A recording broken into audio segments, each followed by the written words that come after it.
Bueller, Bueller, Bueller.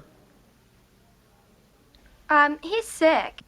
My best friend's sister's boyfriend's brother's girlfriend heard from this guy who knows this kid is going with the girl who saw Ferris pass out at 31 Flavors last night. I guess it's pretty serious. Thank you, Simone. No problem whatsoever.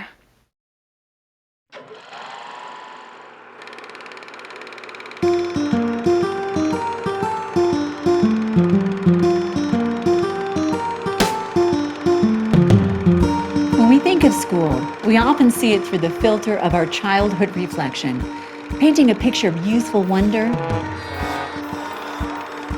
wholesome learning, nostalgic memories, and innocent coming of age.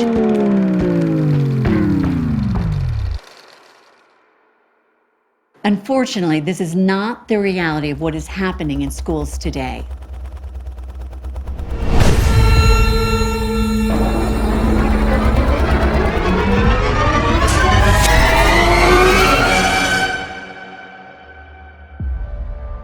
Today, we are being bombarded by images of the real state of education, and it's dividing our country and drawing nationwide attention and media coverage. Why would they not want parents to see what teachers are teaching their kids? A teacher was reading books on transgender identity in a kindergarten classroom. A disturbing video showing a student pummeling a teacher. I don't want my son seeing a police officer with a KKK hood on pointing a gun at a child's face. Parents are fuming over a sex ed course. Too graphic for young students. The principal has been segregating students by race.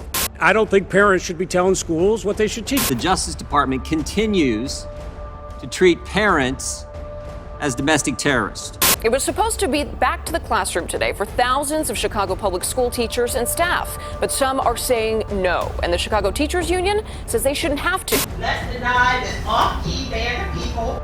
Let them die.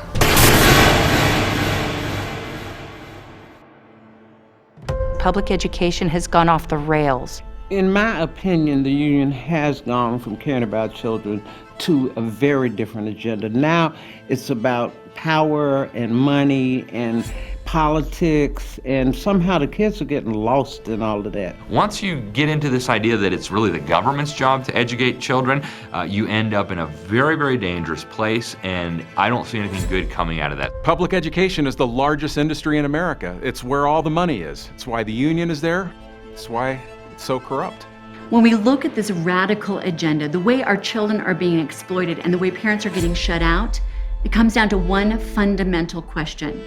Whose children are they? Whose children are they? Whose children are they? Whose children are they? ¿De quién son esos niños? Whose children are they? Whose children are they? Whose children are they?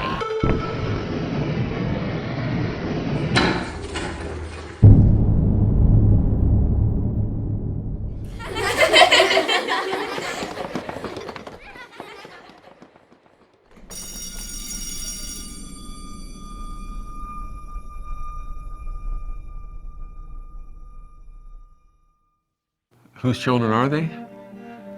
Well, this is not a debatable point.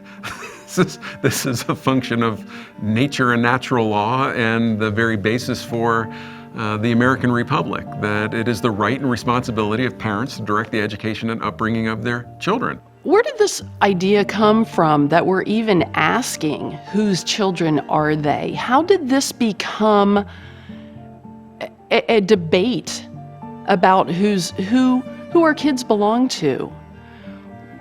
Why are teachers and administrators and unions all of a sudden thinking that they own these kids and they know best how to bring them up? The Western tradition, especially in America, parents are the real parents of children, of their children.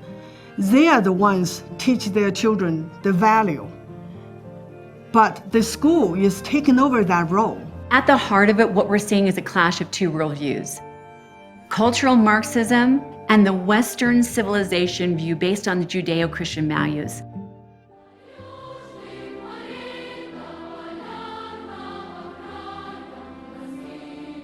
And the biggest contrast we're seeing is how children are viewed. In countries like the Soviet Union and East Germany, where I visited, children are seen as belonging to the state. And it's the state's right to teach them about everything, not just reading and writing arithmetic, but ultimate values, ultimate allegiance, and belief systems. Karl Marx was very clear on his view of who children belong to when he said, "The education of all children, from the moment that they can get along without a mother's care, shall be in state institutions." This is a struggle that's been going on for over a century. Whose children are they? Are they the responsibility of parents or the responsibility of the government? The nuclear family is a protective barrier over the minds of those children. And breaking down the nuclear family has been on the agenda literally since Karl Marx. And there's no better way to get access to the minds of children than through a so-called public school system. In China, we always taught the children are the successor of the communism. Our real parents are the party and the Mao. One of the songs I was taught, and everyone sang, is 爹亲娘亲不如毛主席亲. It's translated as Mao is our real parent. I was born and raised in communist Cuba under Castro. They always tried to replace the parents in communist systems because one of their core tenets is that we need to be in charge of educating and preparing the younger generations. It's been 62 years and we're still fighting against it. So I was born in Romania under the communist regime of Nicolae Ceausescu. Communists target children in schools because, number one, they are the future. Number two, they are an easy target.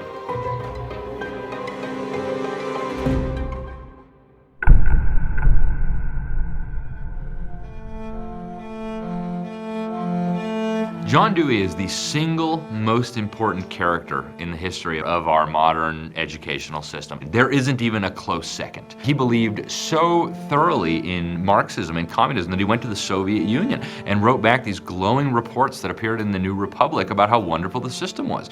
He was especially fond of their school system, which he bragged was instilling a collectivistic mentality into the children. And that's what he wanted for America. And his book, Democracy in Education, is a statement of utilizing education for a political purpose. He worked on training teachers. He worked on training the future leaders of the school system. He also worked on creating the materials that would be used in public schools all across America. Now, obviously, the unions were a huge part of that, especially the NEA. He was made the honorary life president of the National Education Association for very obvious reasons. You know, it's really, in my opinion, incredible that he was able to get away with all of this. It is devastating for the original concept of educating children broadly in all things for the purpose of knowledge and to maintain liberty. But Dewey wins the day, starting in about 1914. I grew up in a communist community in New York. Both my parents were card-carrying communists. It was the beginning of the Cold War. There was, you know, the atomic bomb. Everybody was a little nervous. They were both high school teachers. I marched on my first political demonstration, which was a May Day demonstration, organized and controlled by the Communist Party. They had big banners that said Local 555 of the Teachers Union, which was controlled by the Communist Party. So the communists have been at it a long, long time. Our American founders told us the only way to keep a free republic is with a well-educated and moral citizenry that can self-govern. So the communists, through Dewey and the teacher unions, intentionally undermined our educational system. Here are a few of the 45 communist goals that were actually read into our congressional record in 1963. Goal number 17, get control of the schools.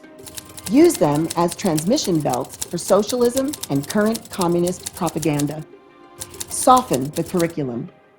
Get control of teachers' associations. Put the party line in textbooks. Goal 32. Support any socialist movement to give centralized control over the culture, including education. Goal 41. Emphasize the need to raise children away from the negative influence of parents. Goal 31. Belittle all forms of American culture and discourage the teaching of American history. Goal 30. Discredit the American founding fathers. Goal 25. Break down cultural standards of morality by promoting pornography and obscenity in books. Goal 28. Eliminate prayer or any phase of religious expression in the schools. Obviously, they've been very successful. Communists have been talking about having a U.S. Department of Education since at least the 1920s and 30s, and they wanted this Department of Education to de-Christianize, to make the schools less patriotic, and to teach communist propaganda. A real turning point in America's educational system came in 1965 when they passed the Elementary and Secondary Education Act signed by Lyndon Johnson. This is when the federal funding started flowing into the school system, and it didn't take long for the federal control to follow right behind it. It was like the camel's nose under the tent, and it was less than a generation later that under the leadership of Jimmy Carter, thanks to promises he made to the union, the NEA, that they came up with the Federal Department of Education. This is really a new phenomenon in the American experience, the idea that we would even have a U.S. Department of Education, but it actually lines up perfectly with communist goals. It's instructive to note that Ben Franklin, John Adams, Thomas Jefferson, who had great commentary influence on education systems, the thought never occurred to any of them to empower the federal government to have any role at all in the education of Americans. The Constitution gives no authority to the U.S. government to meddle in the affairs of education. They have no power to do it from a constitutional standpoint. What do I think about people who defend socialism saying that it hasn't been implemented correctly? Well, we have a saying for that in Cuba, and the rough translation is that it's very easy to swim when you are out of the water. So to those people that say that, I'm like, it's very easy to defend socialism when you have never had to suffer the consequences on your own back. I just want to make this point. This is a very important point. I grew up in Mao's China. I spent my entire school years in Cultural Revolution.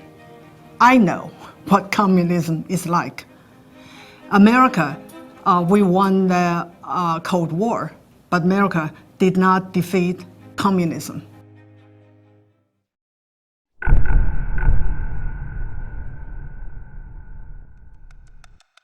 If you want to understand the priorities of the union, follow the power and the money.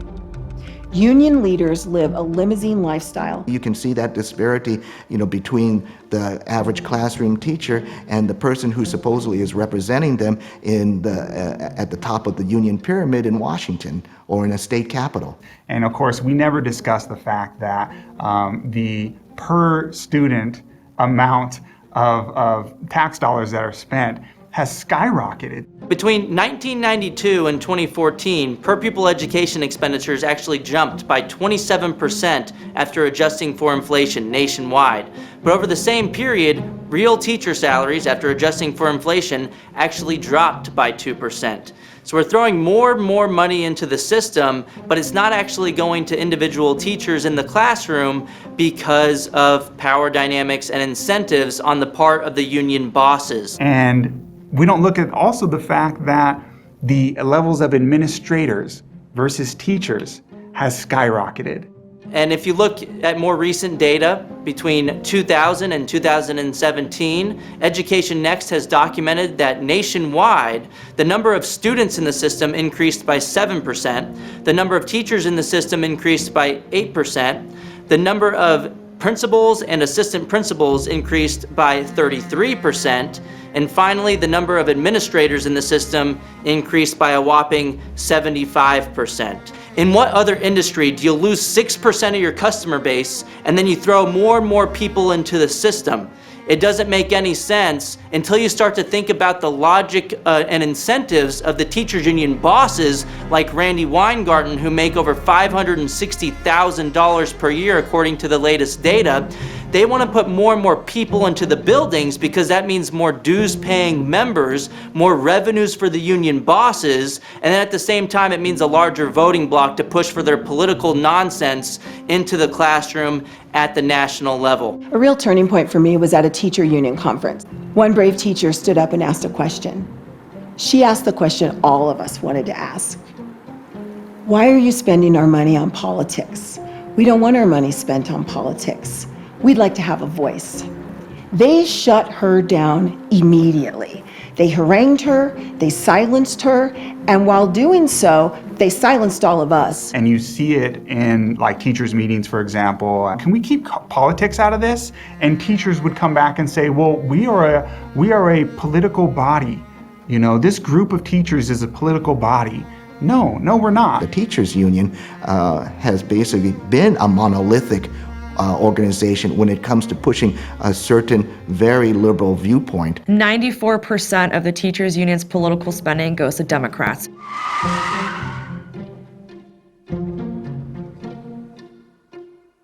So if you don't think that what your children are going through is political, you're wrong, and I refuse to be part of that.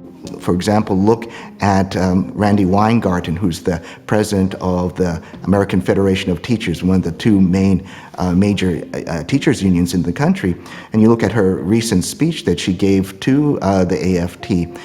She basically lays out a political agenda, a very liberal social justice agenda. The clearest statement of the reason why teachers union exists, it comes from Albert Shanker, the then president of the American Federation of Teachers, who said, well, when children pay union dues, I'll represent children.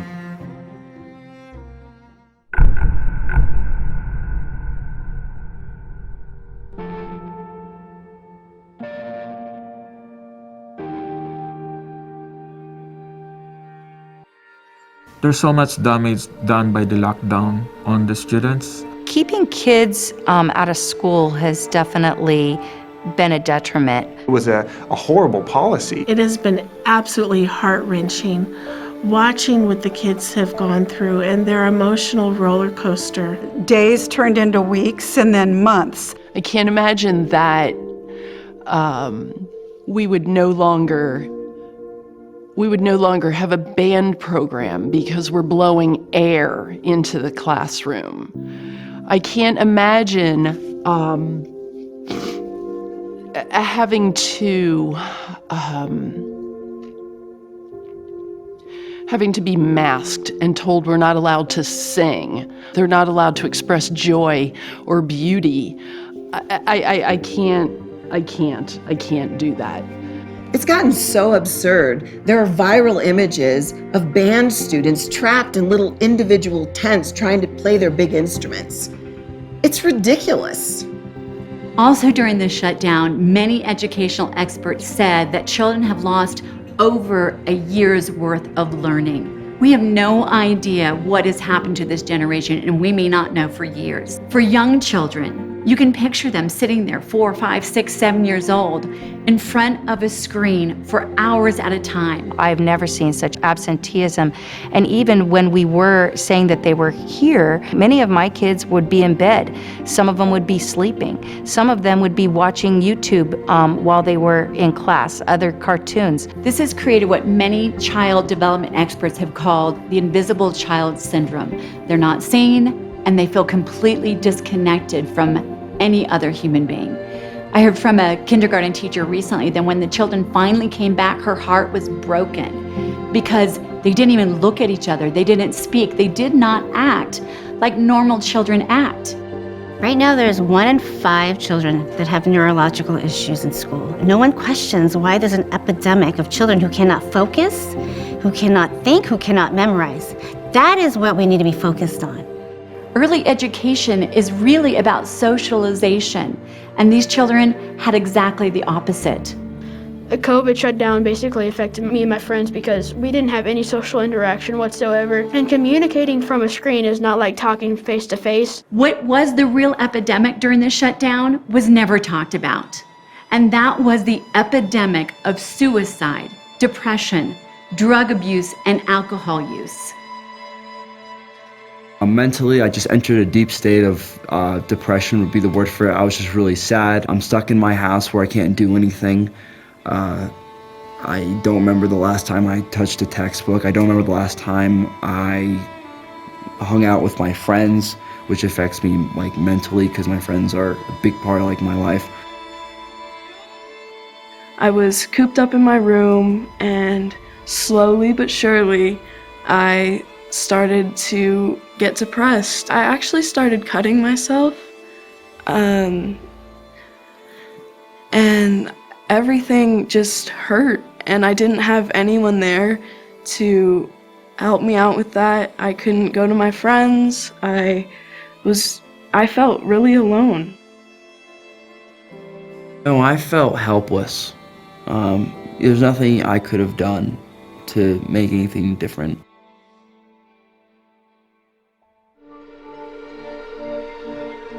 Across America, suicide is the second leading cause of death amongst teenagers. And in our state, during COVID, it became the #1 leading cause of death. It doesn't actually surprise me that there's been more suicides, which is a really sad thought, because suicide shouldn't be a normal thing. It should be shocking and it should be horrible, but the fact is, shutting down makes people depressed, and it makes people have those thoughts. I know I've had those thoughts.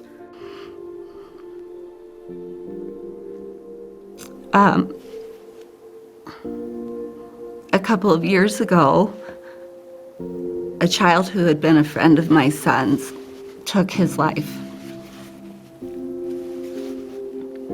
And then we lost another child in our community. And I got scared. And I wanted the kids to have a voice. The parents were all being asked, how are you doing? How are the lockdowns affecting you? Here's the hybrid learning schedule, whatever. But the kids weren't being asked how they were doing. Often when we hear these statistics, it can just be numbers and we can be numb to it. But let's put a face to this suicide epidemic. I recently heard of a story where a 12-year-old boy actually jumped from a rooftop to his death because he was so depressed during the shutdown. When the teachers and the principal decided to have a fun day for the students to help them cope with it, they had pizza. They were finally allowed to play games and sports together after a year of isolation.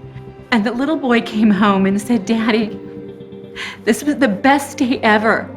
And I'm just so sad that my friend had to die so that we could have it." It's time for us to focus once again on the children. The union's agenda extends far beyond the schools.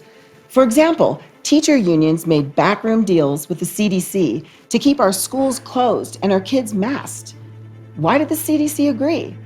The CDC is also controlled by a government union. The teachers' union actually told the CDC that it needed to rewrite its policy so that they would delay children returning to school. The teachers union in Los Angeles issued a laundry list of demands as their conditions for going back to in-person education. And it feels like they don't care. They don't care about the kids with depression. They don't care about the kids with anxiety.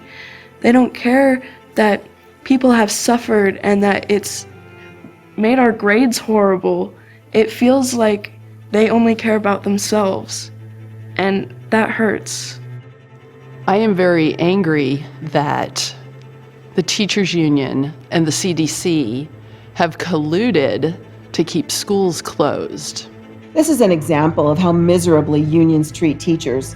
The Chicago Teachers Union went on strike again to keep schools closed in defiance of the very mayor they put into office. Good teachers didn't agree. Joseph O'Cool, who runs an after-school chess club to keep kids off the street, crossed their picket line in support of his students, and it made national news.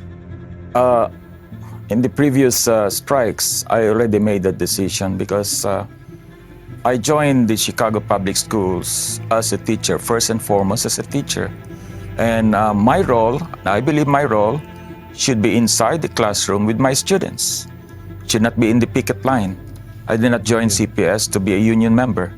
First and foremost, to be a teacher. Look, COVID didn't break the government school system, it was already broken.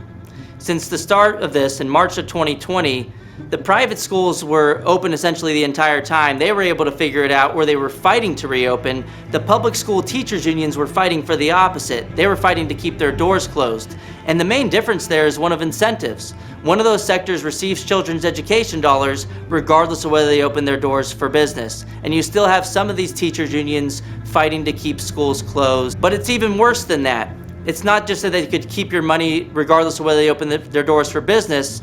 The problem is that the teachers unions understood that they could hold children's education hostage, essentially in perpetuity, to secure multi-billion-dollar ransom payments from the government. The teachers union does not speak for me. I'm not afraid to go back to school. I'm not afraid to go without a mask. I want to see my kids' faces. They need to see my face. We need to all be human together and just stop being fearful. You know, I hesitate to say that there was a silver lining to COVID, but if anything, it's that parents suddenly had this window into what their children were learning day in and day out. And parents were furious. We gotta go back. We gotta go back. And I was like, no.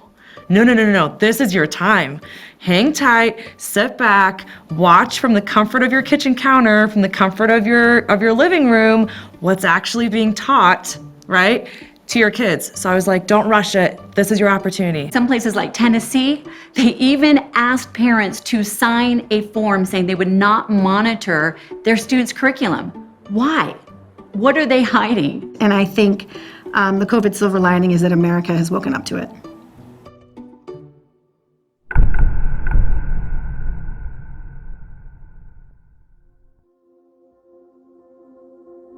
I don't understand how you can be born a racist. Like, you're 1 year old and you're saying racial slurs. Like, I don't get it. I don't think that any kids are born racist. Babies aren't born like with any knowledge at all. Someone has to tell them what to do and what not to do. I hear people say that, oh, well, Martin Luther King would have been for Black Lives Matter. He would have been for critical race theory. I can see so many ways that, you know, Martin Luther King would have a lot of issues with critical race theory. Many were living Dr. King's dream until the teacher unions started pushing this divisive agenda.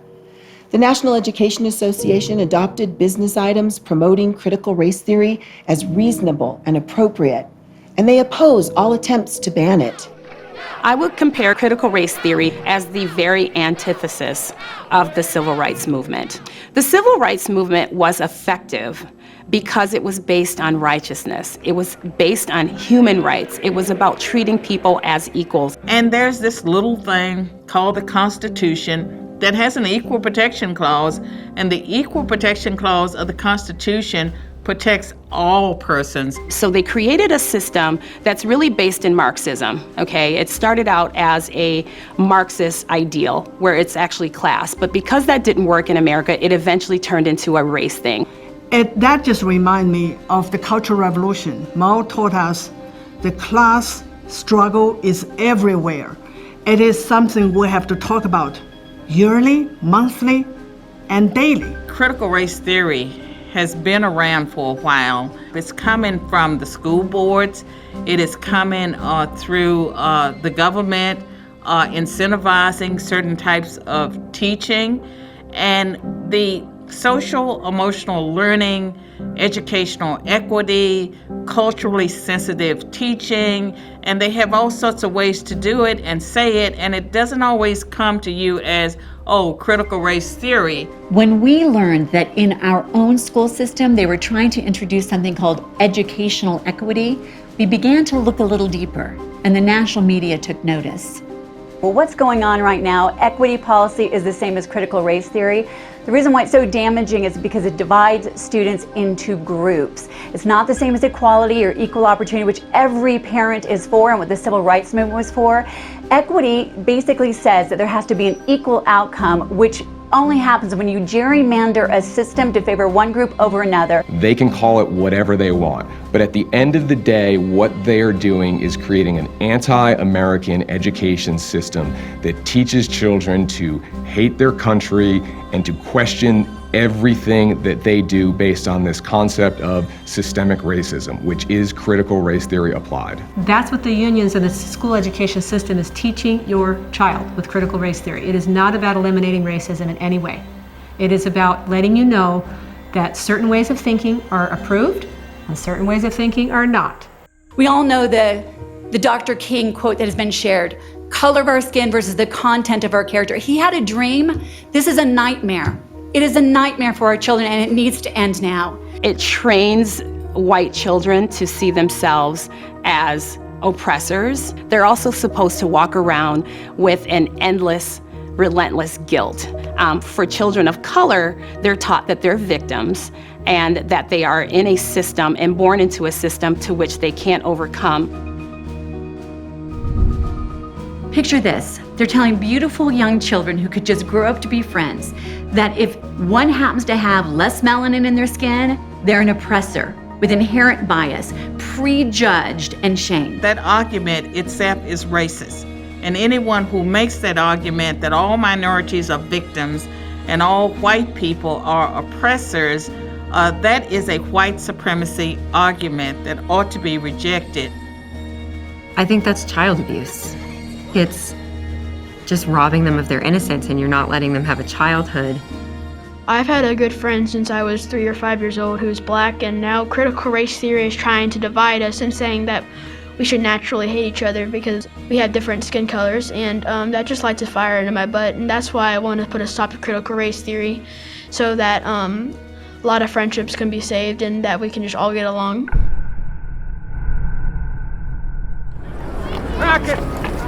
It was my teacher trying to say that all white people deserve to pay for what we did in slavery and how racist we are, and that makes me so mad.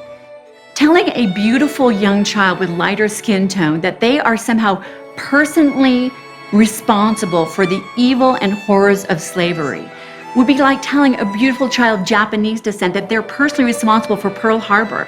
Everyone knows that doesn't make any sense. It's time for common sense. I also have teachers say they are guilty for their whiteness. That's absurd. That's the most crazy thing I've ever heard. You know, just one example, Wake County Public Schools, North Carolina, nobody thought it was going to happen there. Professional development, teachers were told to decenter their whiteness. They have trauma-infused yoga.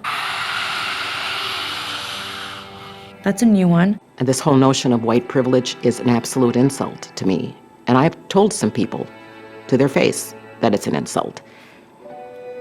And it's always interesting the reaction I get. I've had people push back and just insist that they have privilege.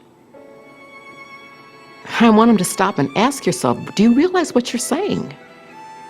That's just racist. You are textbook, not the new definition. You are the old 1970 definition of racist. You're not helping. I was told I have white privilege. How can a child born in an abusive drug and alcohol abuse home who lost her entire biological family that has experienced all forms of abuse and neglect be privileged? If you found a child at 15 months in a home with holes in the floor eating cat poop, would you consider them privileged? Just asking, because when I was told that, I was so upset I cried myself to sleep. We have to stop the stereotypes and bitterness towards groups because it gets us nowhere but divided. No, ma'am, I don't think I have white privilege. The only privilege I have is getting to be in America. Just the absolute disingenuousness, and then claiming at the end of the day that all the problems in our schools stem from systemic racism. How dare you? You are blaming something that is an abstract concept while absolutely letting yourselves off the hook. No, racism isn't worse today than it was back then. Of course not. No. America is not systemically racist. There are racist people. They come in all shades of melanin. That's a sin of the heart. There's nothing we can do to legislate that away. All of these changes that are so progressive are actually completely regressive. I think what we're doing is we're setting ourselves up to go backwards. Let's don't do that. Let's move forward. Parent Kyla Posey says she can't believe a principal thought separating students according to race was a good idea. Just disbelief that I was having this conversation in 2020 with a person that looks just like me, a black woman. It's segregating classrooms. You cannot segregate classrooms. You can't do it.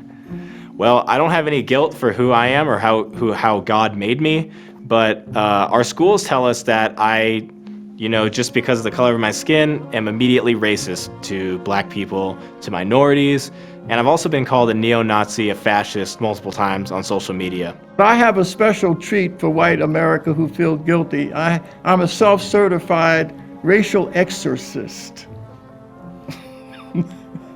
So therefore, I can just wave my hand and you're exempt. Racism has been exorcised from your body. You can go on down and live your life.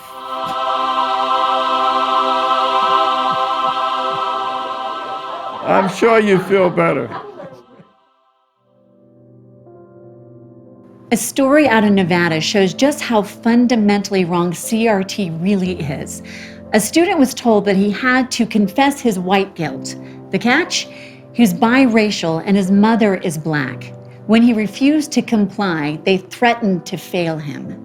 If you're biracial, you should denounce the white part of your being as oppressive and embrace the black side that is a victim. I mean, it's really getting down to the point of just idiocy. I was told, no, you're not far enough on the journey. You need to examine in your heart further, that if you look closer, you'll uncover some biases. And then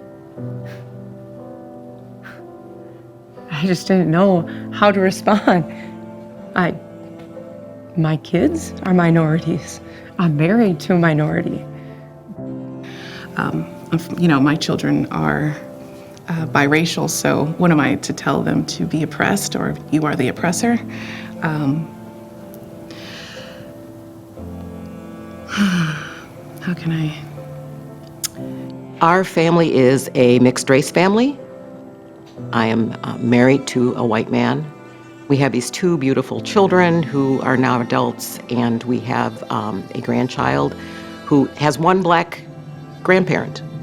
He adores his grandfather, and he adores his other grandparents. And I don't know what it would do to his mind to have people telling him those white grandparents are mean, evil, racist people, and your black grandmother, who, despite the fact that she's a successful lawyer and appears to be happy, is really an oppressed victim. Racism is racism. And you cannot use racism to eradicate racism. Critical race theory really is racism in reverse. That idea that we all should be colorblind is not a racist concept. And those students have every right to think that way. You can't take that away, and no one else should be taking that away from them. That's not how kids act or think at all. Kids look at someone and judge them by their character. I feel like the world could have a lot more friendships if people didn't just treat someone differently because of the color of their skin.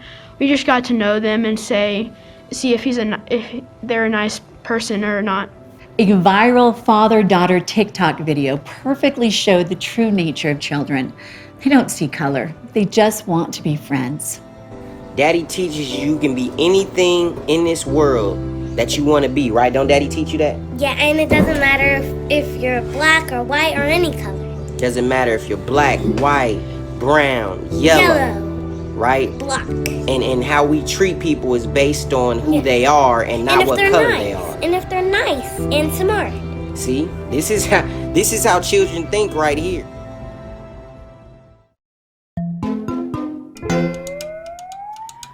I've had several encounters with woke young white progressives, bless their hearts, and I say that in the Southern sense. Black Lives Matter and them being just white millennials.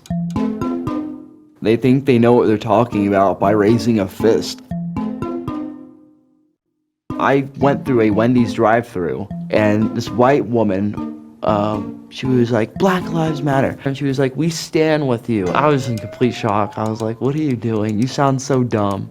You don't even know my name. Like, it's just, I find it ridiculous, and it's just like really humiliating for them. But yeah, that's my viewpoint on that.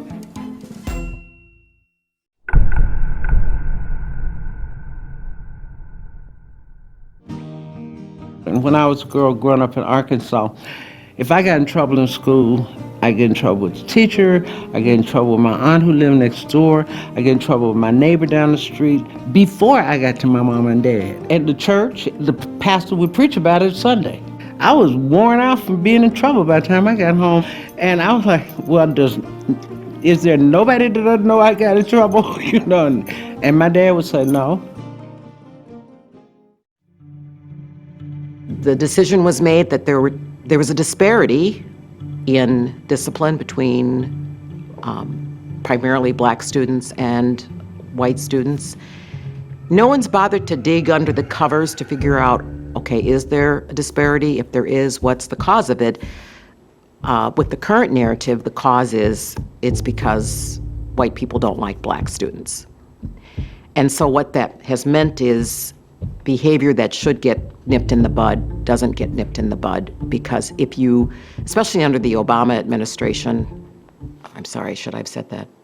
I think one of the worst things that happened under the Obama administration was the Department of Education giving a directive to schools that it must end the discrimination of students by discipline, because a disproportionate number of black students were being expelled from school as compared to white. And with restorative justice in the classroom, it made it harder for teachers to discipline students. It made it almost impossible to suspend children who were dangerous and truly unruly. And they were able to dominate the classrooms, and there were teacher injuries, as well as situations where the children who came to school to learn were so intimidated by the bullies that couldn't be suspended that they themselves had higher absenteeism. My school district was trying to lower the suspensions of African American students. By doing that, I felt they were doing it in a fraudulent way. I don't think we were addressing the behavior correctly, just because we wanted to close the numbers. Yes, the suspension rates went down, but the violence against teachers or the students went up.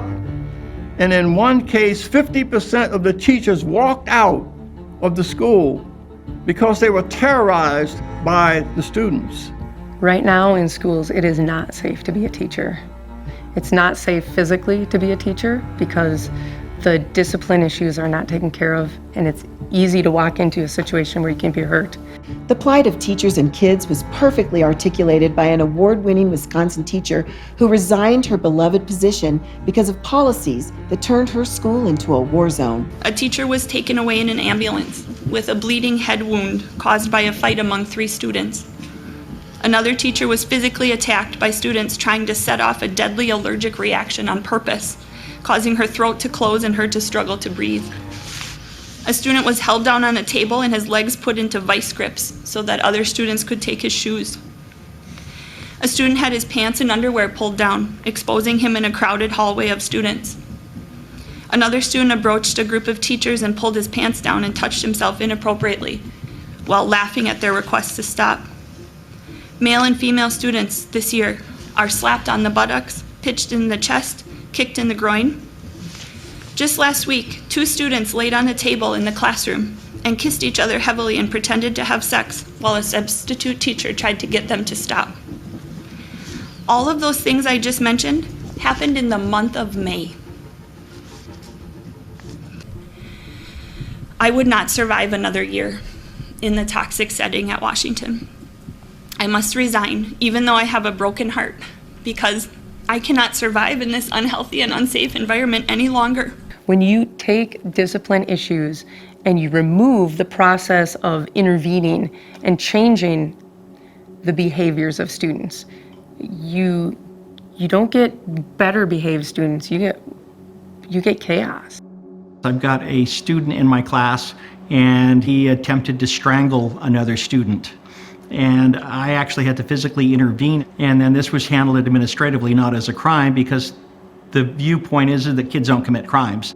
At the highest levels, they are proactively promoting policies that undercut their teachers' authority and that put them in danger. If we don't fix these policies, we're going to allow a segment of our population to do whatever they want in school, and they're not going to be held accountable. Like every parent that ever had a child murdered in probably anywhere in life, everyone thinks that it can't happen to them.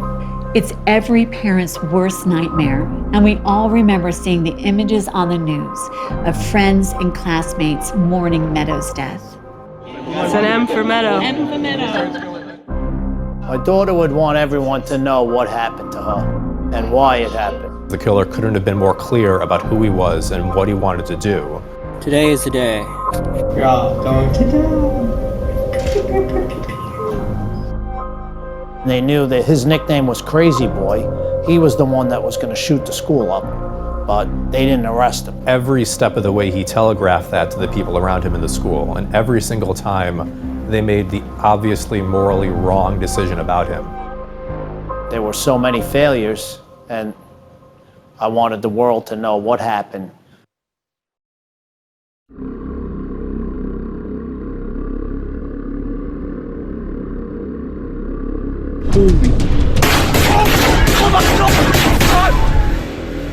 And my daughter was murdered at the school. This was the most preventable mass murder in American history. And it happened for a reason. It happened because of policies that started in Parkland but have spread to your kid's school. There was a running joke in STEM that the administrators just did not care about STEM. There were signs and people knew that there were troubled individuals and that this might take place. To kind of set the stage, it was our last period, our last class of the day, and we were watching The Princess Bride in class. Devin steps into the door frame, pulls the pistol out and says, "Nobody effing move." Kendrick shot out of his seat, threw the shooter up against the whiteboard. And then you see muzzle flashes and you hear gunfire. In less than 30 seconds, it was done. 16 shots were fired, students wounded. The other one came in, forcing people to the ground. Kendrick jumped up and ran and pinned him against the wall, was shot fatally.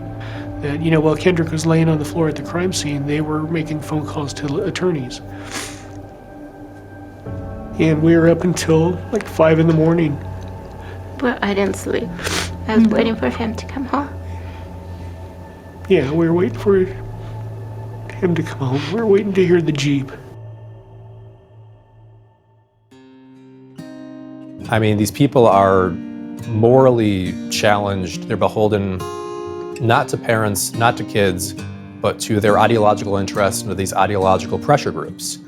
And, when we talk about the ACLU, the Southern Poverty Law Center, the NAACP, they're all part of one broader institutional juggernaut on the left that the teachers' unions are inextricably linked to. The superintendent, before my daughter was buried, was blaming the NRA and we need more gun control. So after the Parkland school shooting, kind of two groups of students came forth and one got a lot more media attention than the other, right? One group said, we blame the gun, we blame the NRA, we blame Republicans, we blame Trump. Let's march on Washington and make national policy change. The other group said, we all knew that he was going to do this. We knew it was him while it was happening. He threatened to kill us, he threatened to rape us, he threatened to kill our families. we saw something, we said something, and they did nothing. So the vigil that was held at Highlands Ranch High School, I was going there because, you know, my parents felt it was a good idea to have the support of the community and to show your support for the community, you know? Like, I was one of the kids that got shot. I was there with Kendrick. The vigil was supposed to be for the students to get together, have a candlelight ceremony in remembrance of Kendrick and what took place. That's not what happened. We became paralyzed by the NRA. It was organized by Moms Demand Action. Gun violence is now so commonplace. The organization slowly consumed and took over the vigil. Many of Kendrick's friends were brave enough to stand up and shut it down because it kept becoming more and more political. Wait, I'm gonna stop everybody. I just recognized that this wasn't celebrating Kendrick's life really at all. It was a shame that a lot of people, there would have been a lot of people able to speak on his behalf that did not get to. We can't be used for a reason for gun control. We are a people, not a statement. This was not a vigil. This was really a political stunt. This is not what we wanted for Kendrick. We didn't want Kendrick to be a problem. Knowing Kendrick personally, without saying anything explicitly, he wouldn't be happy. He would have walked out with those students or would have turned his back and would have been like, shut up, this is stupid. Parents need to talk to their teachers and ask them, hey, is there a student in my class, in my kid's class, who shouldn't be there? Are you supported when you bring discipline problems to your principal? Are things being swept under the rug in your school? And hopefully the answer is no, but if the answers to these questions are yes, then you need to talk to other parents, raise awareness, and go to your local school board and address it with them.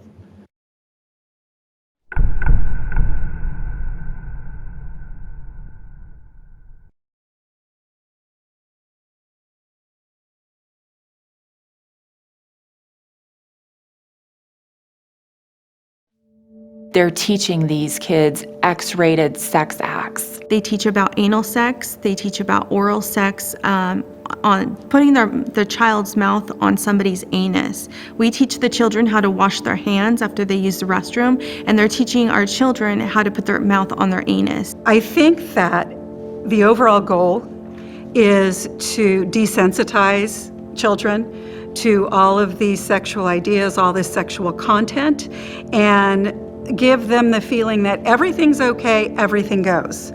And it has been effective. This is about grooming our kids, not educating them on biology. I took a parenting safety class around preventing sexual abuse of children, and we know that these are grooming conversations, teaching a child what is pleasurable to an adult. It's okay to be touched here and there.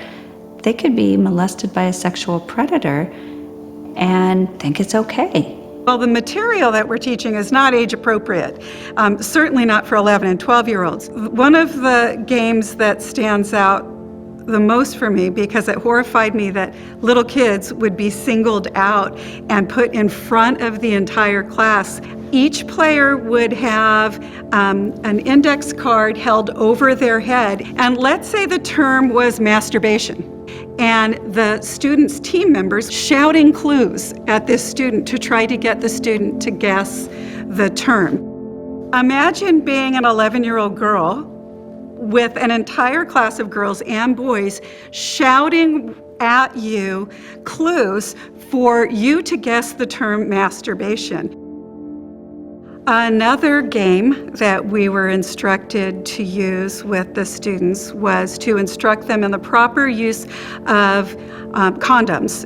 Each student would have a condom, and at the word go, each member from a team would run up to the table, put the condom on this penis model, and then run back to their group so that the next student could do it. So when Sarah was 11, I found a piece of paper in her folder, and I couldn't believe the words that were on this paper. We're talking extremely uncomfortable words. Words like masturbation, erection, ejaculation. Words like that for an 11-year-old girl. It was called Comprehensive Sexual Education, and that was the key word, and I got a hold of all the sex ed curriculums. These books are found on the resource links for the kids. This is for elementary school. This book is for 4-year-olds, and this particular book that's available to kids online, it talks about deeper manual sex. What is it? How do you do it? And that's actually fisting. How do you insert your fist in somebody's anus? Because they're teaching this to 10-year-olds and the teachers know that this activity will make the children very uncomfortable, the teachers are trained to make this a fun activity. And one of the ways that they're teaching them to make this a fun activity is by yelling out the different slang words that they've heard used to refer to the male and female body parts. And I'll just read you some of them. I have always been very uncomfortable even reading these out loud in my presentations, but I'll do it now. For the male, cock, dick, prick, schlong, wee-wee, wanger, meat, pisser, tool, frankenfurk, thing, pecker, dinky, peony, balls, nuts, eggs, rocks, jewels, cubes, seeds, stones, hangers, bangers, things, cajones. For the female, clit, bud, pea, man in the boat, spot, pussy, cunt, muff, stuff, quim, box, beaver, honeypot, hole, thing, snatch, pontang, pooty, slits, twat. For our 10-year-old children. Sorry.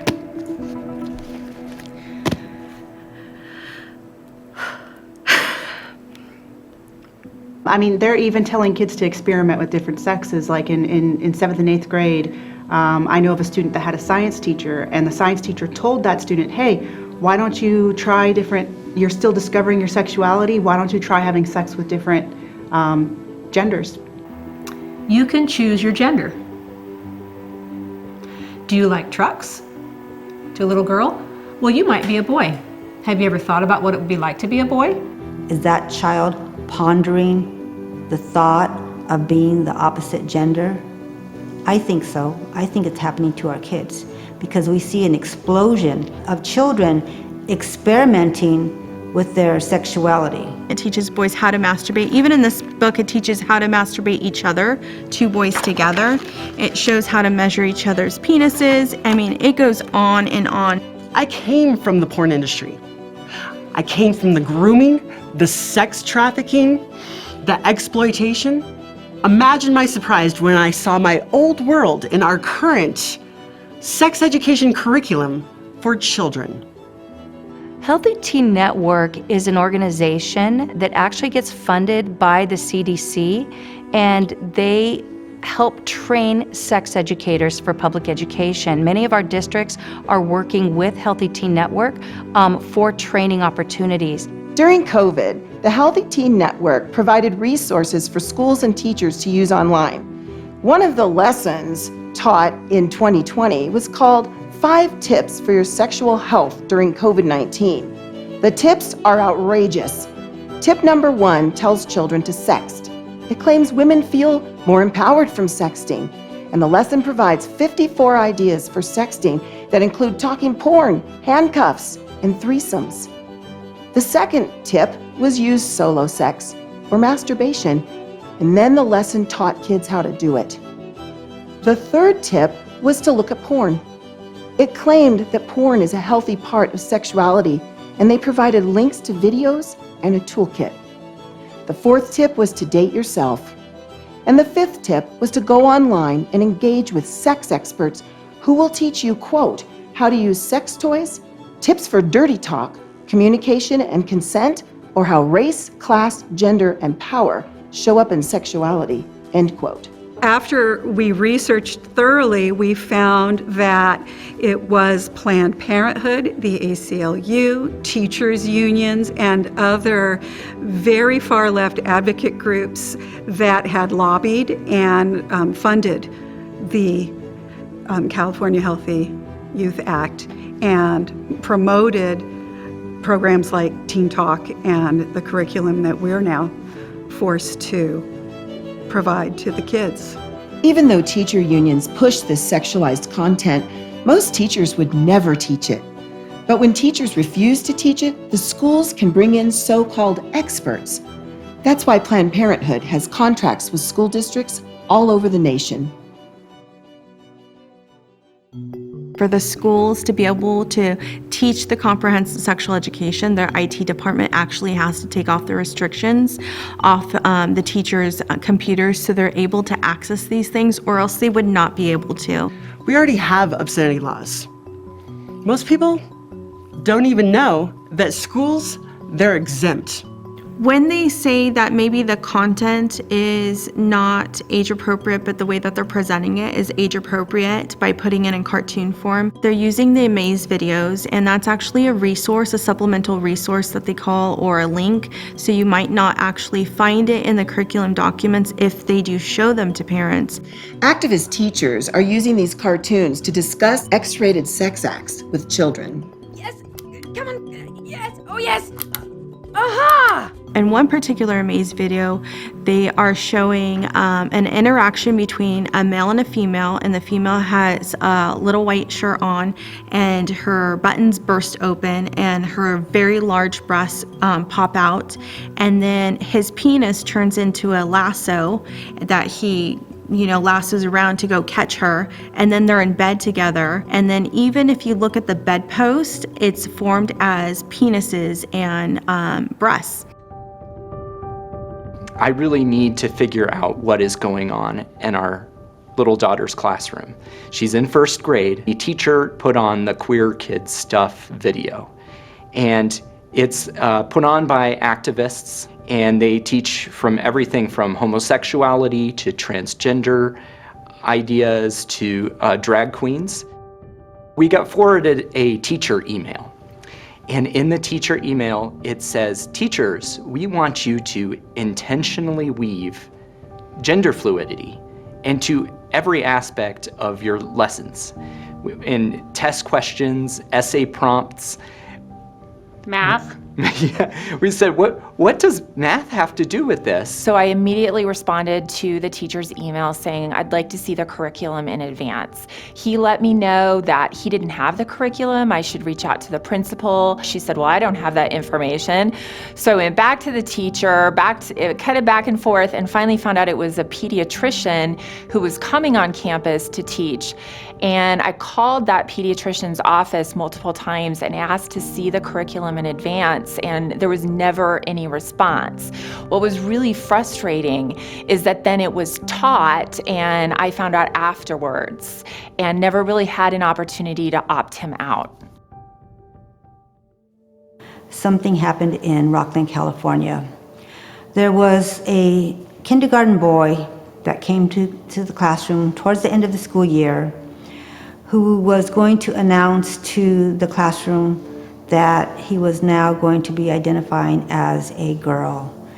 And what he did with the help of his parents and the school administrators was he went into the restroom at school, changed into a dress, and came out and was now being called by a female name. The children were traumatized. They really didn't understand it, actually. Some of them cried at the thought of becoming the opposite gender. Some of them didn't say anything to their parents because they really didn't have an understanding of what was happening. But it exploded across the state, across the country. It became national news. I can't believe that we live in a world where not being okay with this has put you in such a difficult situation that you can't show your face. I think that says a world about what we're talking about here. So Susan, tell everybody what your experience was with your child. My daughter was taking a bath, and she got up out of the water and her hair was slicked back, and she saw a reflection of herself in the drain in the bathtub, and she started shaking and crying because she thought that she looked like a boy. And she was like, Mommy, I don't want to be a boy. I turned into a boy. I really wish that I had had the opportunity to talk to her about this first, and even the opportunity to opt out, and maybe keep her home for the day if they had to discuss this. Obviously you should have that choice. And all of this was done without the parents knowing that the child was going to have a coming out announcement in the classroom. in teachers' meetings multiple times in 2 different school districts where we were specifically told the parents are to be kept in the dark. So for example, if a student wants to go by a different name, let's say a name of a different gender, right? You're not supposed to let the parent know that. And so they've had situations where a parent will, or the school will call home and ask for the name of the new name, right? And the parent has no idea what they're talking about. And it's, I don't know, who are you talking? And they'll use the other pronouns and they have no idea. And we are told, don't tell the parent. I feel mad. This shouldn't be happening. I don't know why they think it's okay to do this without parents' knowledge. I have had gay and lesbian parents and extremely liberal parents reach out to me in emails saying our family has been devastated. Our children or we have a child who's identifying as another gender. They've totally shut us out. They're doing things on the sly without us knowing. They're changing their body. They're wanting to mutilate their bodies.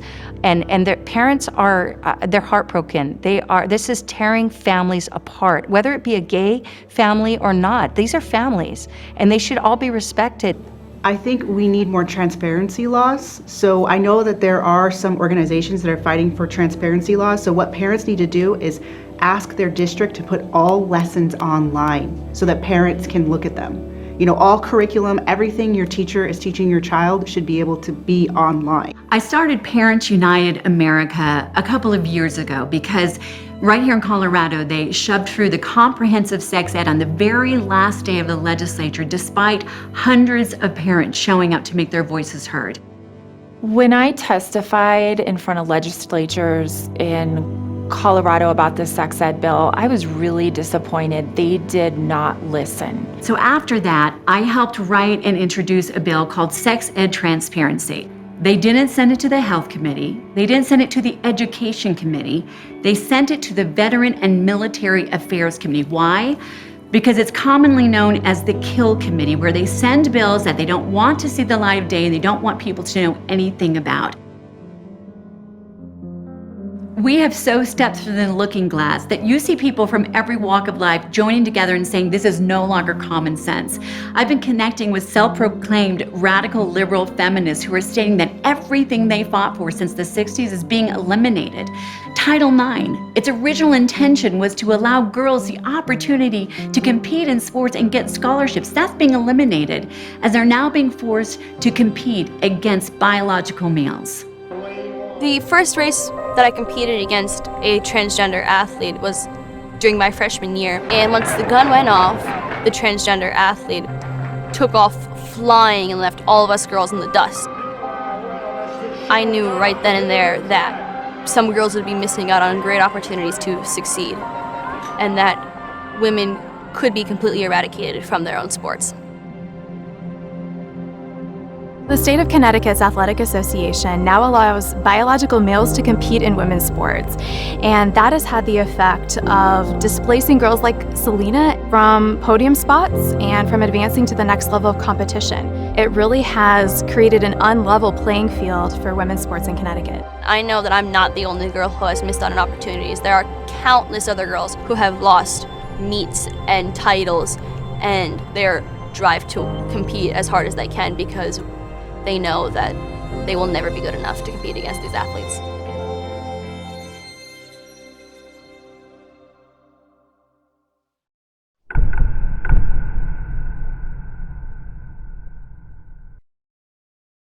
You're not so far out of the system, but what are teachers being taught today as far as their worldview, and what's being pushed on them in the training? Oh, I'm glad you asked. What's been pushed on teachers is the indoctrination. The school system wants to indoctrinate us teachers first before we indoctrinate your kids.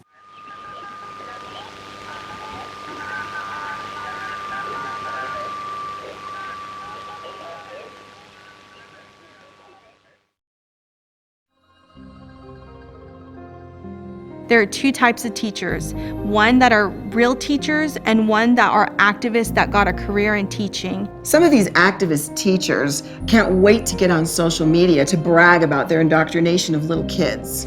Okay, so during third period, we have announcements and they do the Pledge of Allegiance. Except for the fact that my room does not have a flag. It used to be there, but I took it down during COVID because it made me uncomfortable. In the meantime, I tell this kid, we do have a flag in the class that you can pledge your allegiance to. And he like looks around, he goes, oh, that one? There's a big difference between your child's second grade teacher and the people that are running the machine, running the system. Schools are starting to teach children what to think, not how to think. And that to me is a marked distinction from what it used to be. A healthy learning environment requires individuals to wrestle with uncomfortable ideas. It's not about indoctrinating people with the right answers to all the questions. This indoctrination and social engineering is getting woven into every subject. Math, English, science, even music. I teach music, and somehow even music has become political. Even music has become a platform for debate. So one of my professional development sessions, my group was discussing whether or not we should teach the Star Spangled Banner. They were having a debate about it. And their consensus, their argument was, well, a lot of our kids are immigrants and they just, it's not going to really strike a chord with them and it's going to make them feel uncomfortable. I don't want to lower the standards in my classroom for identity politics. So I will not teach about composers because of their skin color or their sexual orientation. I will teach my students about the great ones, and it doesn't matter who they slept with or what their skin color was. You would think that in teaching physics, you would want to teach the greats. You would want to teach Einstein, Galileo, Newton, and look at their discoveries and how it's changed the world. No, you should teach about these ancient scientists, such as Imhotep, which I was like, I don't know who that is. Well, it turns out this was an ancient Egyptian, but the good news, the idea that was held through is that this was a minority person. Didn't even teach physics as I do, doesn't pertain to the information, but again, changing the whole content just so that science can teach racial identity. If people don't like the values upon which this country was founded, if we don't have a common thread that holds us together, a common story, a common history, then it's a lot easier to break things up, to fragment things, and to come up with a whole new system. We have organizations like Antifa, where you have young people who are willing to burn down police stations, who are willing to destroy people's businesses. The media is full of images of the chaos in our streets.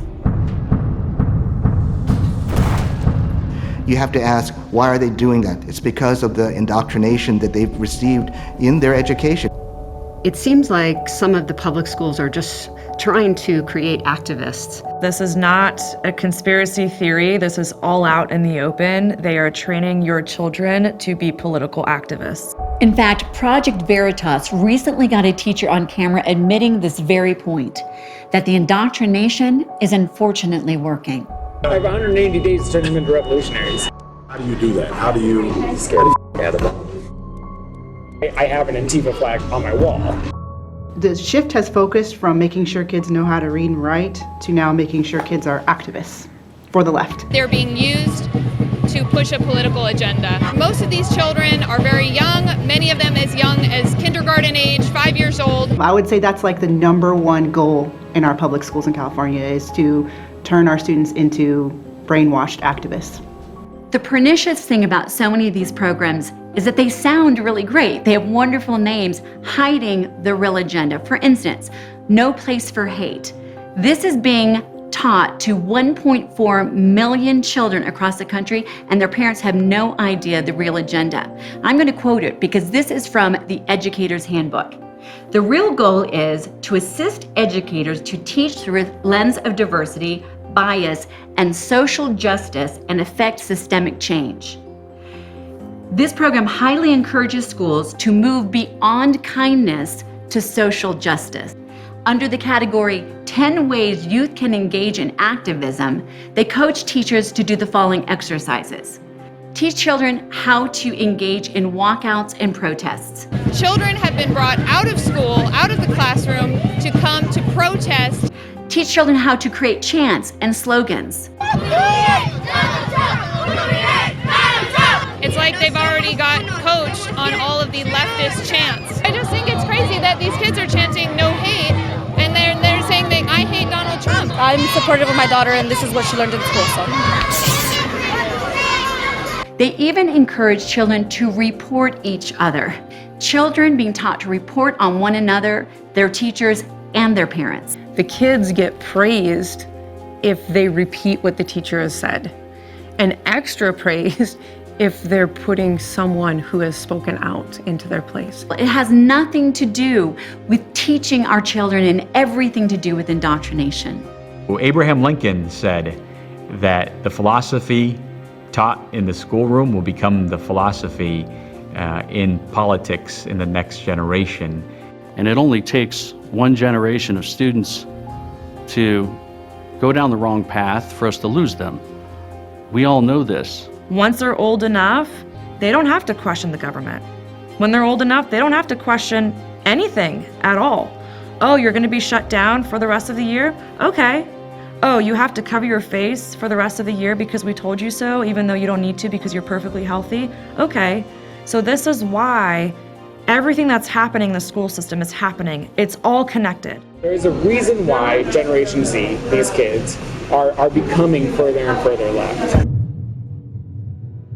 When I hear about teachers and the agenda to dumb down their curriculum, particularly for children of color and Black children very specifically, that to me is so disturbing. The literacy rates in communities of color, particularly for Black children, is atrocious. I've been asked that I should teach kids based on the color of their skin, that I should look at them as a group, and that this group of students should be treated different than another.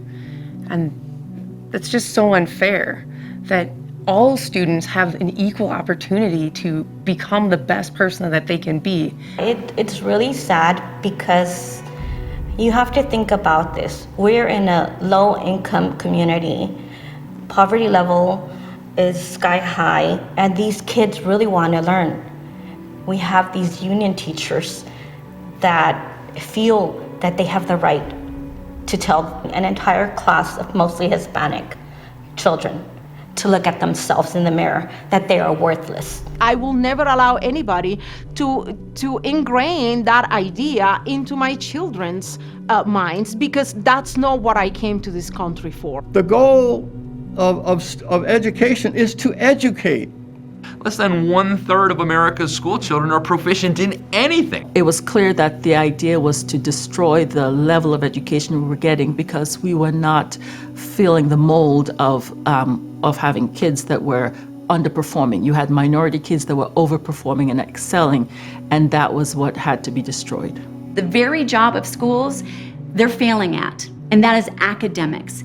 We're seeing plummeting test scores. America used to be #1 across the world, and now amongst industrialized nations, we're falling to 18th in math and 13th in reading.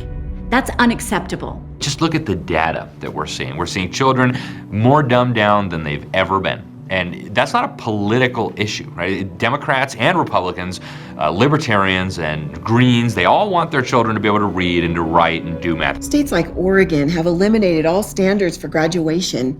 Now they're graduating young people who can't even read or write. Democratic Oregon Governor Kate Brown facing backlash for pushing racial equality over getting a quality education after she quietly signed a new bill that gets rid of math, reading, and writing requirements in order for high school students to graduate. The governor's office says it will help students of color, but she is being accused of dumbing down schools to appease far left liberals. So, Dana, I think this is a tragedy for everybody. Because you're lowering the standards rather than thinking kids could rise to the challenge. To me, it's child abuse. And as a taxpayer, I'm mad because the return on investment is not good enough. In the name of equity, many schools are ending advanced placement and honors classes. That's a real shame. We should be empowering all students to achieve their highest potential. Here in Loudoun County, they're going to do away with the advanced diploma, because when you look at advanced diploma stats, Black students, Hispanic students are less represented. So they'll just eliminate them. What does that do for the students that want to get an advanced diploma, regardless of their skin color, right? So you've got minority students that want an advanced diploma can no longer get it. You just took the choice away from them and disenfranchised them, and they wanted to work hard and accomplish that goal. The district decided to no longer focus on academics as much as social emotional learning, which is basically inserting a lot of leftist teachings. Well, they told us that at the very beginning. They told us, you know, we're academics and school, this is not important. Parents are not very aware of social emotional learning or mindfulness. In some schools, they'll have mindfulness assemblies. So all of this goes together with trying to control and socially condition a child to think the way the group thinks. I believe that public schools today are starting to teach children that America is not really a good place, and they're teaching children only the negative aspects instead of the good ones as well. One of the most interesting things I'm finding today is that because of the new approach to race, that minority scholars are not being held to the same standards as others, and people are being touted and elevated, given platforms that they don't deserve. And Nicole Hannah-Jones comes to mind. She is the New York Times journalist that really created the 1619 Project. The 1619 Project is being used to rewrite history, and some school districts are receiving funding to teach it. Now, Columbia Public Schools agreed to be part of Pulitzer Center's 1619 Project. Teams of teachers will get $5,000 grants to develop sample lesson plans based on the historical and journalistic materials provided by the project. 1619 is a false document. I mean, it's pseudo history. They make the false claim that the Revolutionary War was fought to protect slavery, and then they had to retract it. It was full of historical inaccuracies, such as the founding date of our country was 1619, and people that know history, American history, know that at that time we were a British colony, that our nation has a birth date, and that birth date is 1776. It is revisionist history. It is based on lies. America was not born or created to support slavery. In fact, we have an entire history, mind you, white men who were not slave owners from the North who fought hard and long to end slavery. Belittling all forms of American culture and discouraging the teaching of American history are staples of the communist goals. It doesn't fit the narrative of the political left, and because it doesn't fit the narrative that we're all victims, those stories are not allowed to be told and heard. They need to be told and heard now by all of our children. That there is no such thing as utopian history. There is no such thing as perfect history. But if you only look at the negative of history and you don't look at the positives that come from those negatives, then you're missing the story. So when people say that if you're opposed to critical race theory, you don't want to teach history, that's a straw man argument. It is completely ridiculous. I would say, if you erase history, how will we learn or evolve from our mistakes? And so that requires a deep background and knowledge of history, when we can learn our best lessons by the failures or the triumphs of previous generations or different civilizations. Throughout all of the changes in policy that are happening in our schools right now, it's very evident to me that the end goal is a dumbing down of our students, that at the end of their high school career, they'll know much less than any of us knew when we graduated. And that is nothing to celebrate. In fact, it's inexcusable. We all want children to succeed, and a good education, not indoctrination, is the key.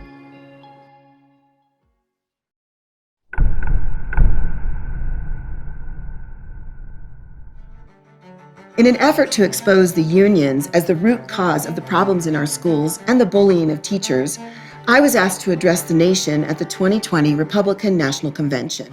I'm here to give voice to America's great teachers because our voices have been silenced for decades by unions who claim to represent us. They do not. When other dedicated teachers and I served within the unions, we spoke up in defense of children, parents, scientific fact, and American values. For our trouble, we were brutalized, booed off the platform, barred from committees, shouted down, and even spit upon by union leaders. The day you become a teacher in St. Paul, you're part of a union. It's just, that's the way it goes. No one questions it. You just sign your union card, you're gonna have union dues taken out, and that's it. It's like American as apple pie in baseball. They told me, if you want to teach, you'll sign. We were forced to join the union. We didn't have a choice. We had to be a part of the union. So as the years went by, the dues got greater and greater, but the salaries didn't.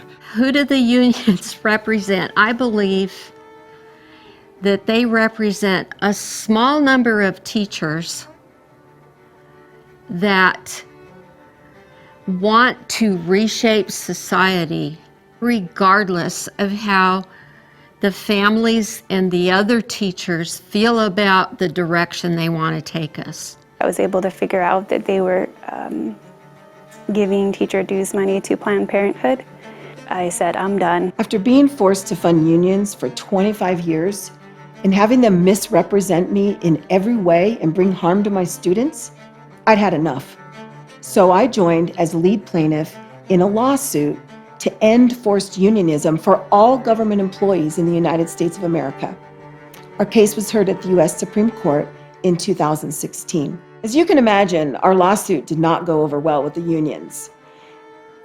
One union president called us the spawn of Satan. I came to Hershey in 1967, but it wasn't long before I realized that I was in a unionized school. One day I was letting the children out of the room. I closed the door. Knock, knock, knock. Here were these men in black suits and black shoes, looked like the mafia to me. And they started asking me why I didn't want to join the union. I said, well, what do you do for teachers? Do you do anything for students? And they looked at one another, and then they looked back at me as if I had asked the wrong question. And finally, I said, will something bad happen to me if I don't join? And they couldn't answer that. This is called bullying. Bully. They're not interested in tolerance. When I decided to be with my students and cross the picket line, I was the one bullied. And yet I was trying to stand up for my students. I got threatened. People would drive by my house and throw things out the window. They would call and tell me I needed to shut up. One of my friends got spit on. I got screamed at. People are so scared to vote. Some of those members are very hostile. Hostile doesn't even come close to describing the disgusting behavior of teacher union leaders who masquerade as teachers and overpower them. Union activists are a small minority with a really loud voice. Many have seen the video of Michael Mulgrew, president of United Federation of Teachers, openly threatening violence at a union meeting while Randy Weingarten laughs in the background. This is a great example of their bully tactics. I'm gonna grab it right back out of that cold, twisted, sick hand and say it is mine. You do not take what is mine. And I'm gonna punch you in the face and push you in the dirt. It's scary to think that these big organizations can destroy your livelihood. And so yes, the teachers union is really powerful. I went to a school board meeting, I said my piece. Almost immediately, I was faced with infractions that I never had before after a 15-year career.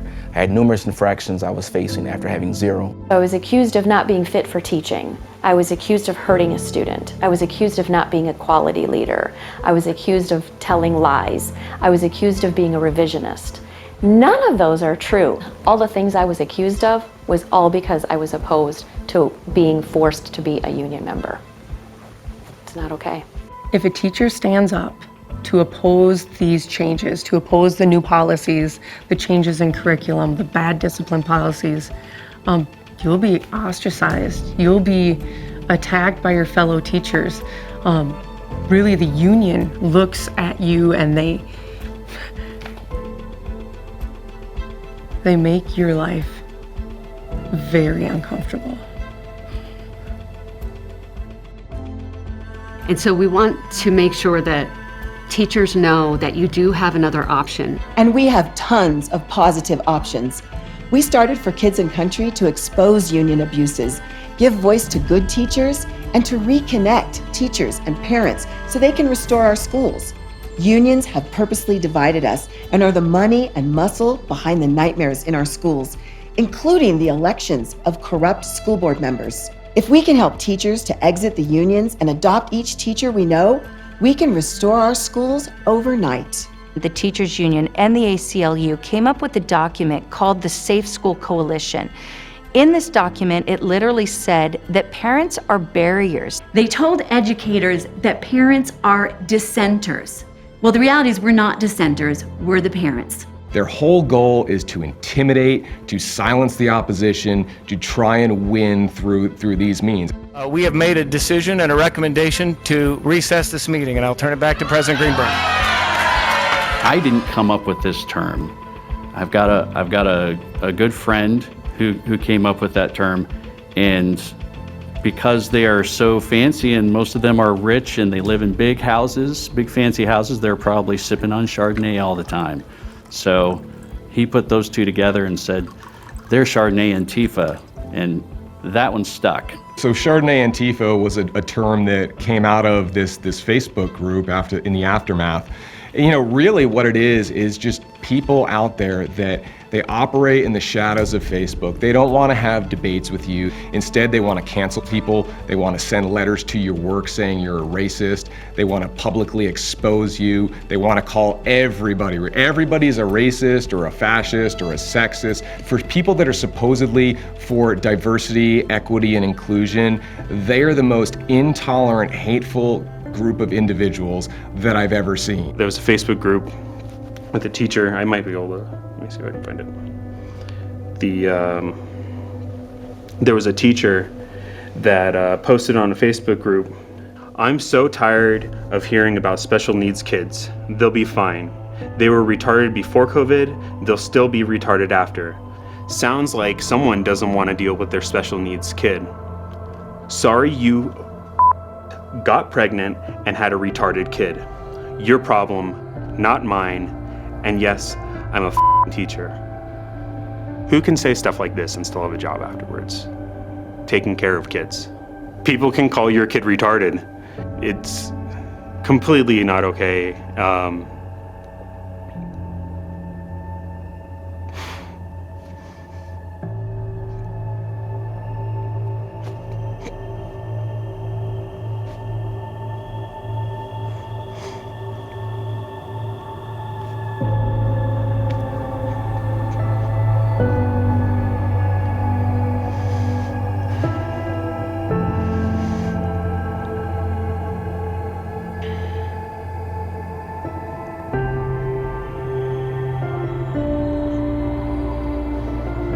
People like that, they don't, it's not, if you ask me, man, the fact that there's people that protecting people that act like that,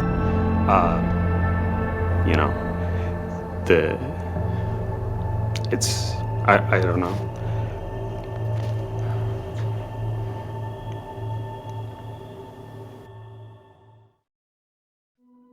Those teachers, because of union due process rules, are almost impossible to get rid of and to remove from a classroom. So you can give them low evaluations, but then you have to fight with the union boss over the reasons that that evaluation resulted in a negative score. To move them out of your district can take 3 years. It can cost a district about $1 million or more.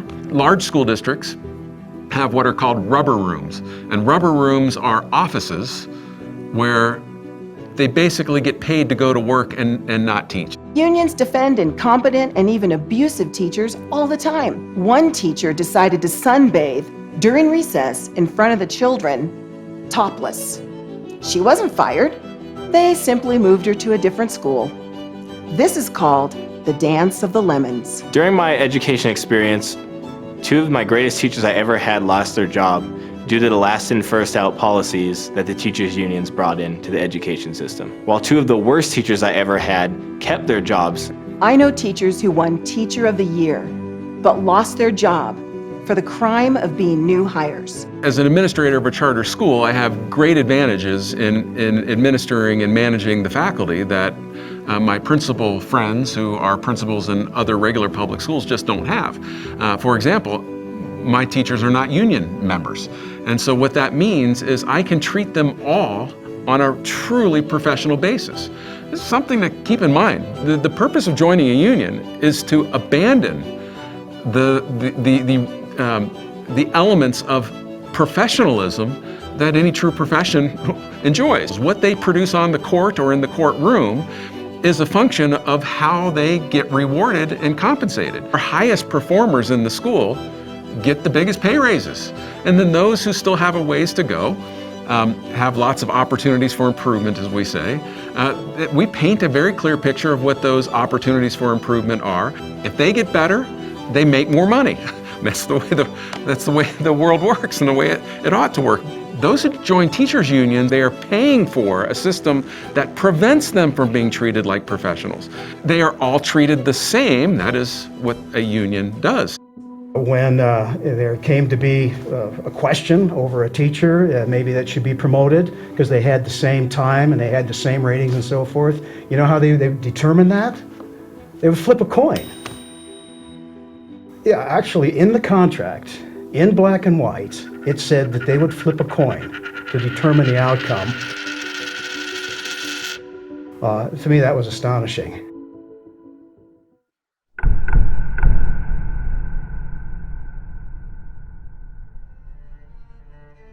Choice in education is so important because parents are looking for something a little different for their children. With charter schools, with home schools, with private schools, with other schools, so that the union-controlled government schools are not their only options. The reality is school choice can benefit families and teachers at the same time. I've been in this business for a long time and trying to promote school choice in ways that empowers families to find, seek, and drive the greatest educational quality for their kids. And at every level where I've been involved in this battle, in this fight, and it has been at every level for me, there's really only one impetus for the opposition, and it is teachers' unions throughout the country. In our experience, the union-controlled school boards have been hostile to us opening a charter school and to charter schools in general, because when a charter school is opened in a community, it gives the parent a choice to pull their child out of that neighborhood school or that district-run school. And when that happens, the money that is funded, the money that follows that child will come to the charter school. And that upsets the power structure of the union. Our school, Gompers Prep Academy, was a failing school. Before it became a public, non-union charter, it was a failing school. It was drug-ridden, gang violence, everything you can think of. Gompers back in the day was very bad. Like, it was literally a war zone. SWAT team would have to come onto campus. Teachers would lock themselves inside the classrooms during lunchtime because there was too many fights. There needed to be change, and the change that needed was We needed the union out and the district to back off. The families, the parents got together, community, and fought for it to be a public charter free of unions. And for the last 16 years, our school has been successful. Students have been going to college on full ride scholarships through UCSD, other colleges, and the school has taken off from there. And now, since 2018, the union came back, and the vibe of the school, I would say, has changed for the worse. It's just horrible. Ever since the union was organized behind everybody's back. I don't really understand the reason why they wanted to stop our community to be educated on the high level. You're on a great pathway because you had this opportunity, but where do you think you would be if you were in the school when it was run by the union? To be honest, I think I would be a statistic. I probably would,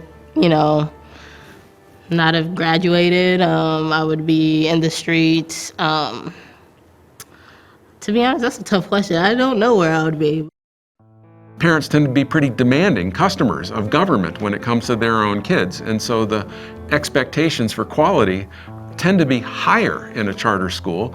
And in my experience, the people who work in them and teach in them rise to that occasion in a superior way over and above the role of the traditional neighborhood school, which, if you think about it, is a government-owned, unionized, bureaucratized monopoly. And if parents are willing and able to oversee the education of their children, they shouldn't have to pay a huge amount of money to this system that has clearly failed. And I think my personal experience is really an excellent example of that. I have 5 children and I homeschool them, and they get a world-class education. It's infinitely superior to what passes for an education in the public school system, and yet I spend more money through my property taxes miseducating and indoctrinating other people's children in the public school system than I spend on my own children's education. There's something really wrong with that. There's something really unfair and really un-American about that. So I think we need to get back to the idea of parents should be in charge, and we should not be forced to fund a system, especially when we're not using it. Some people also argue that school choice will destroy the public schools, but it doesn't do that. It actually does the opposite. Public schools up their game in response to competition. So school choice is a rising tide that lifts all boats, that benefits the students that have additional opportunities, but it obviously also benefits the students who remain in the public schools because of competitive pressures. Everyone wants the very best education for their children so that they can have their brightest future possible.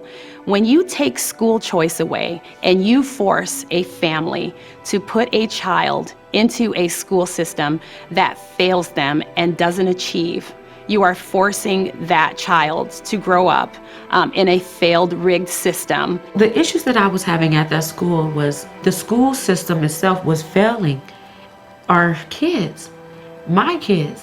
Kelly Williams-Bollar's effort to try to give her daughters a better life has landed her behind bars. Bollar lives in a poor section of Akron, Ohio, and she sent her daughters to a highly ranked school in her father's neighboring district. She says she lived part-time with her father, and she did it to keep her daughters safe. I received an indictment. My father received an indictment. It said, Kelly Williams-Bollar versus Ohio. So I'm like, what did I do? This case shows how far a mother will go to give her children a better life.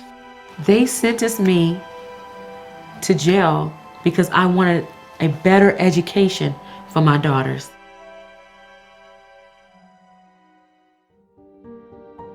I had a really poor experience at the elementary school in 4th and 5th grade with the IEP. I was struggling in school. My parents had already known that I had been diagnosed with epilepsy by that point. So because of my zip code, I was forced to go to the public school, and it was very challenging for me because I wanted to put her in a better school, and I knew there were better schools out there, but I had to go to the public school. The lowest point was probably, I think, when my mom finally started catching on to what was happening with me in school. Not to mention, at the school I was at, I was getting really bullied. Like, I was getting shoved down in the hallways. I was, like, kids were not treating me well. She needed help, and I didn't know how to do it. I was working 40 hours a week, and I had 4 children. I started to talk to the other mothers. What do you do? Where do you go? How can I get help? And someone mentioned to me there's a new charter school coming about 15 miles away. And it changed everything. So I was really happy. I loved school. I was doing really well. And all of a sudden her grades went from D's and F's to A's and B's. And she was happy and she was glowing. It was really exciting to see that. It was the best decision they could have made for me. And then it got shut down. So the public school gets paid per child sitting in the seat. And so the children were no longer sitting in their seats. They weren't getting paid because they were going to the local charter school. And I was just like, well, there goes my favorite school. I was really hurt and very upset that they, the public school, took away my child's best experience that she ever had. She grew. She learned at that school. That school made such a difference in my child's life, and they took it away on a technicality. And that's not fair. Because of what happened to me, I want to become a teacher. I want to help these little kids and bring out the best in them. And I don't want to see what happened to me happen to them.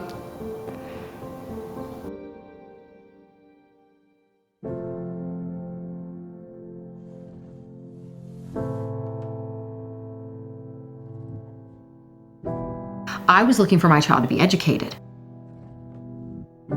I looked at the product they were producing for individuals with special needs, and it was not a product that I wanted. This was my son. So I went to the superintendent of our district. My husband and I said, you know, your district has been labeled a failing school. Tell me why I should stay. And his comment, he looked me square in the eye and he said, you know, Mrs. Myers, I think you might want to take your children elsewhere. And I just felt numb. And I thought, they don't want to educate my child. They would have preferred for him to just become somebody that sits on the sofa and is not a productive member of society. And to me, I'm like, every child deserves the opportunity, whether it's my child, the neighbor's child. And if it's uncomfortable, then it's uncomfortable, because anything in life worth getting requires a little bit of effort. And my husband walked out and he wanted me to just throw in the towel at that point. He's like, we could do this on our own. I said, no, I think we need to push a little bit. Now, sometimes I look back and think, wow, I wish I'd have been a little more self-centered and just walked away. But as I look forward to what happened after that, the lives that were changed as a result of fighting those efforts, I realized that it was worthwhile. The school choice about helped me my dreams come true, and I with my friends and my girlfriend for I was able to fit in for best I can be. Oh great. It's okay. Sorry, I had my tears my eyes. I am a part of a friends and family. We need to get away from this idea that it's the government's responsibility to educate children. I do think massive tax cuts are a big part of the solution, putting power back in the hands of parents, but also a paradigm shift. We need to get away from this idea that it's the government's responsibility to educate children.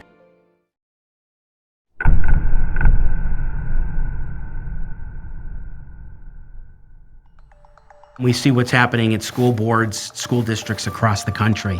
What we're finding is that we've got a tone-deaf set of so-called leaders across the country when it comes to education, who are not listening to parents, who are not listening to the cries of students, who clearly care more about political things and making statements and virtue signaling than in actually focusing on the quality of education for their students.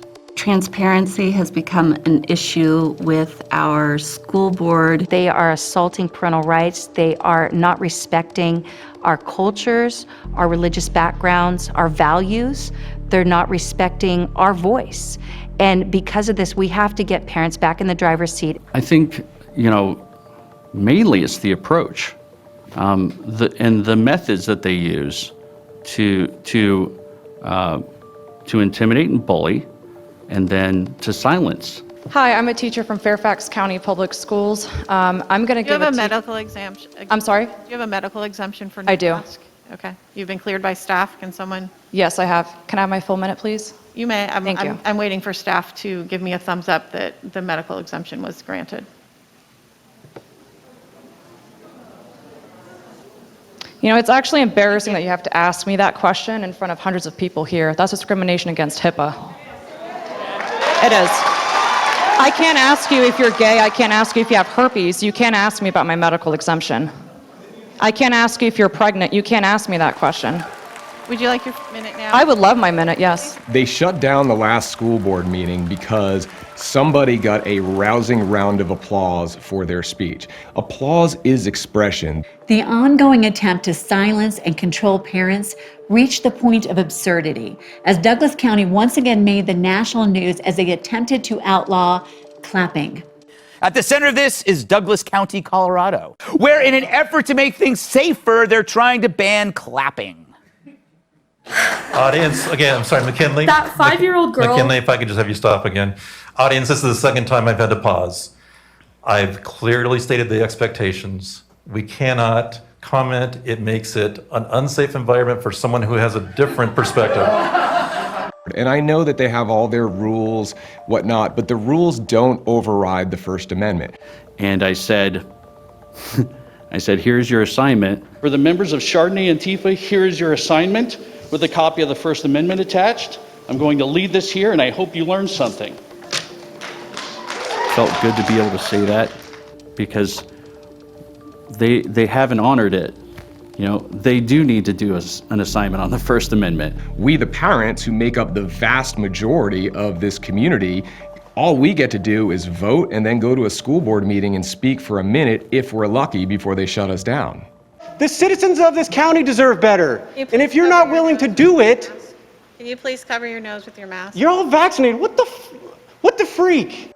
I will tell you the way that I've been treated and the way that the school board members treat other parents is that we are these horrible people. It's a really toxic environment right now. We are vocal because we are our children's biggest advocates. Your time's up.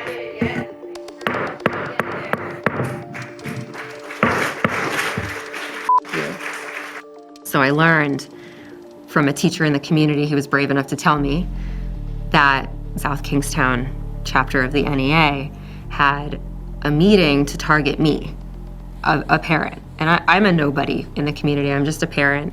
You told me to submit public record requests to answer my questions. I did what you told me.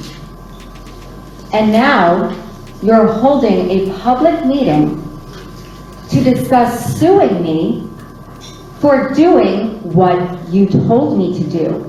After my school had this meeting to target me, the teacher union then ended up targeting me as well. After the attempts to shut Nicole down, she did what many parents have realized they need to do, which is go to the media to get the message out. They think that their teachers will be harassed, and of course no one wants anyone to be harassed, certainly not in the way the NEA has harassed me with frivolous litigation. The attempt to bully parents into silence reached a fever pitch when Joe Biden weaponized the DOJ and the FBI to target parents, going as far as calling them domestic terrorists. Well, you know what? The National School Boards Association should probably change their name. We should probably call them the Regional School Boards Association at this point, because 19 state-level school boards association have already decided to pull their membership or their funding from the National School Boards Association because of this ridiculous rhetoric, essentially implying that some parents should be labeled as domestic terrorists for simply voicing their opinions at school board meetings. Every day we just have to wonder, how far will the government go to try to suppress the voices of parents at school board meetings who have legitimate concerns about their children's education? This is about choice. It's about honoring parents. It's not just critical race theory. It's not just our SROs and defunding the police, and it's not just students and lockdowns and masks. It all falls under one umbrella. It all is part of a tree.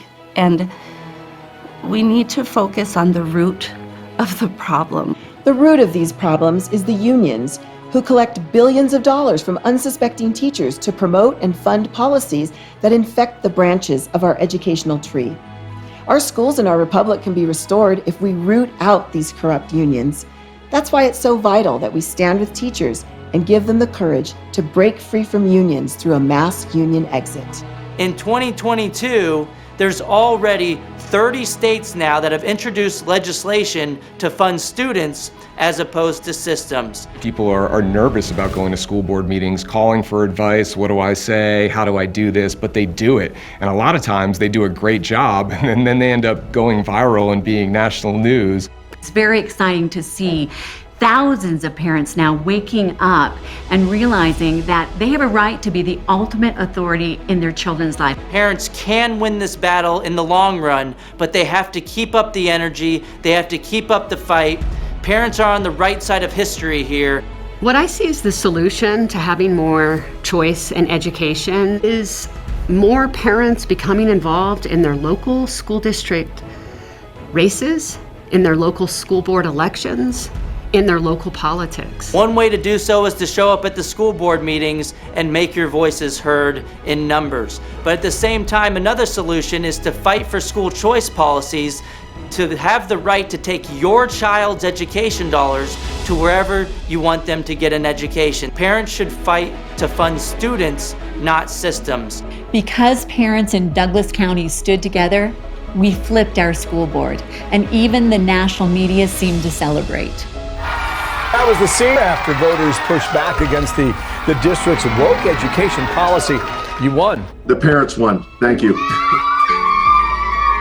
Despite all of the terrible things that we have seen in education over the last couple of years, it is an exciting time to be alive because we're seeing a seismic shift in education in our country, and it will continue if we stand together in our day. We need to free parents, students, and teachers from union power.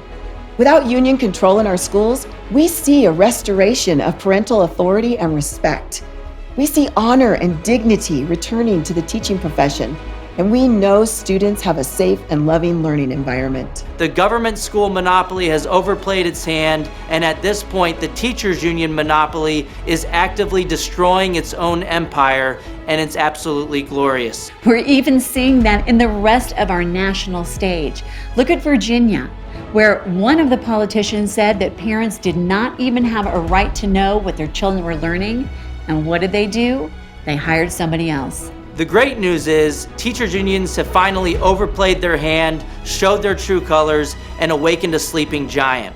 Parents who want more of a say in their kids' education. And look, the reality is parents care about their kids more than anybody else, and they're going to fight to make sure that they have the right to educate their kids as they see fit, harder than anyone will ever fight to take that right away from them.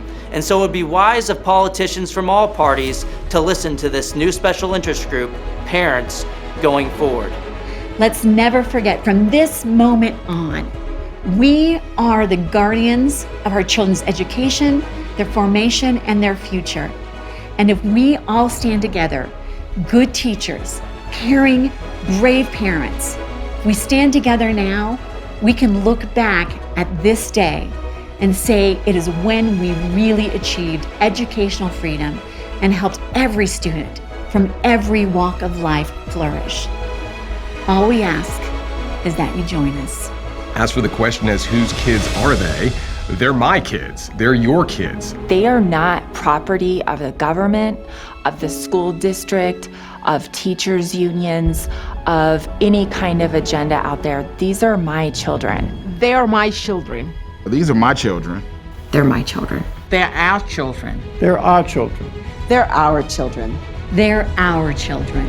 They're the future of the nation.